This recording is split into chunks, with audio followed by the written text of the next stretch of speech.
Ya nanone ni wa mungu wanyu Kamba, turakwibutsa gukora subscribe kuri channel yanyu ya YouTube ita Kamba TV, kubakora share comment kugira ngo tubane mu biganiro byose bizabikurikiraho, amakuru y'abahanzi, amakuru y'imyidagaduro, ibintu byose uzazubibariza hano katingo. Yo Kamba meze bite? Ni fresh neza nari. Amakuru nakuye mu bakozi bo mu rugo. Aha.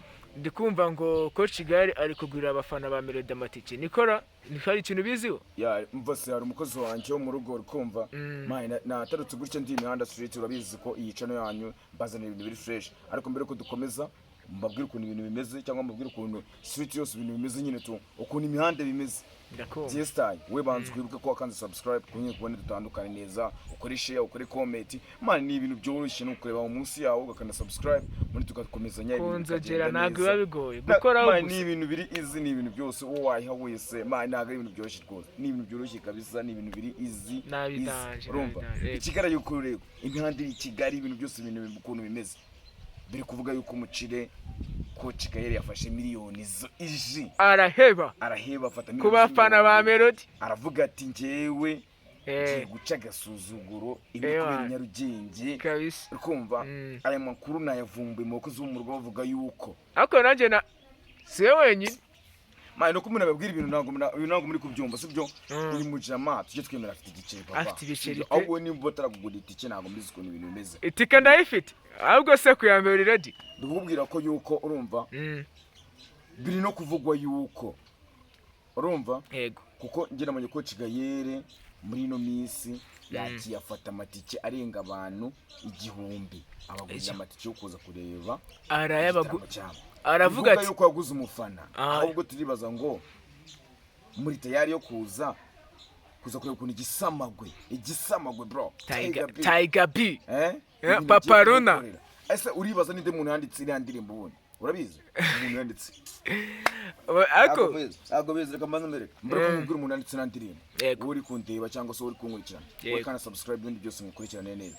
Ntabwo bizi ibintu biri street, ibintu byose biri imihanda biri kuvugwa yuko Pfra ariwe muntu wihisha inyuma yo kwandika indirimbo, kuba yaranditse iriya ndirimbo indabo zanjye.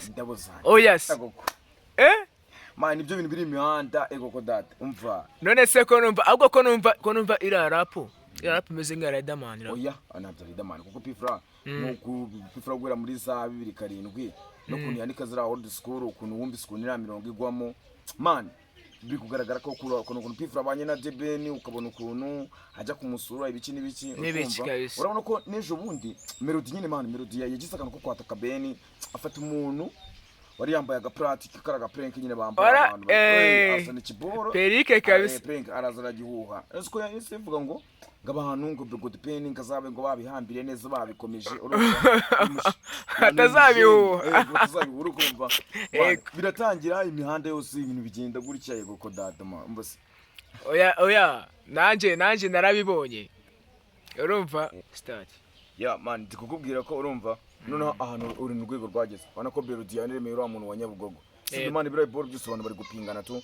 The Ben araremera umuntu ejo ndabona ko na Melody yaremeye na Melody yarari Nyabugogo sibyo. Ndabyibuka warabibonye kabiri kuri Jemba Marerega aremera barabagore b'abazunguzayi.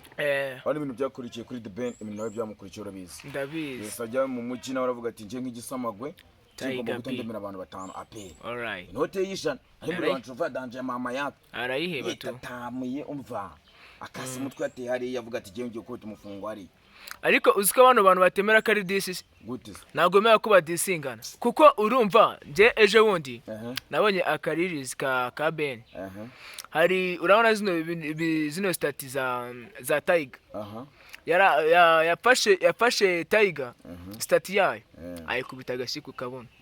Ubwo byari bigenze ute? Hari umusana yamubajije ngo niki wabwira Tiger, dore Tiger mugira icyo mubwira, mukubita agashyiku kabona. Yenda urugero nkwibukije nk'ahantu ibintu byatangiriye uruka ko Melody nawe yigeze